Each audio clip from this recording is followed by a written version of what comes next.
ધાનેરામાં પૂર આવે છે તેવી અફવા ફેલાતા લોકો ભયભીત બની ગયા હતા અને લોકોમાં ભારે ભયનો માહોલ જોવા મળ્યો હતો। ત્યારે CN24 ન્યૂઝ બનાસકાંઠાના રિપોર્ટર સુરેશ ગલચર રાજસ્થાનના જેતપુર ડેમ પર જઈને પૂર ખરી કરતા ધાનેરાના લોકોએ રાહતનો શ્વાસ લીધો હતો।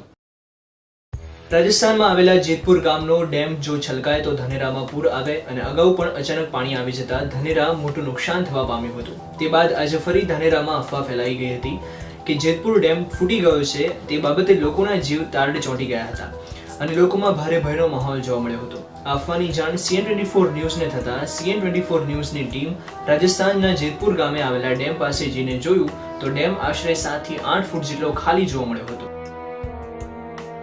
બનાસકાંઠાના ધાનેરામાં એકવાર પૂરની સ્થિતિ સર્જાયા બાદ લોકો ભયભીત બની ગયા છે અને અત્યારે જો વાત કરવામાં આવે તો ધાનેરામાં લોકો અફવા ફેલાવી રહ્યા છે કે જેતપુરાનો ડેમ છલકાઈ ગયો છે, ધાનેરા પાણી આવી રહ્યું છે, તેથી લોકોમાં ભયની લાગણી જોવા મળી રહી છે।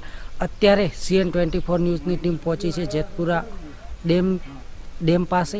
આપ પણ જોઈ શકો છો કે આ ડેમમાં કેટલું પાણી છે અને અત્યારે આવી કોઈ જ ડેમમાં જો દરવાજા ખુલી શકે તેવી પરિસ્થિતિ નથી। આ સમાચાર લોકો સુધી પહોંચતા લોકોએ રાહતનો શ્વાસ લીધો હતો। કેમેરામેન અશોક ઠાકોર સાથે સુરેશ ગલચર, CN24 ન્યૂઝ બનાસકાંઠા।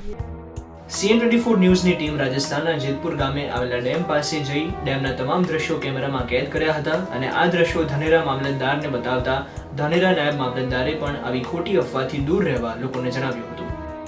ધાનેરાના લોકોએ જેતપુરા ડેમ ફૂટ્યો એવી અફવા ફેલાઈ છે, તે અફવાઓ ખોટી છે, તો લોકોએ આ બાબતે ડરવું નહીં અને હાલમાં ડેમ 10 ફૂટથી વધારે ખાલી છે તે અમે ખાતરી કરાવી છે, તો કોઈએ ડરવું નહીં અને અફવાઓ પણ ફેલાવી નહીં અને આવી કોઈ પરિસ્થિતિ હશે તો અત્રેથી જાણ કરવામાં આવશે।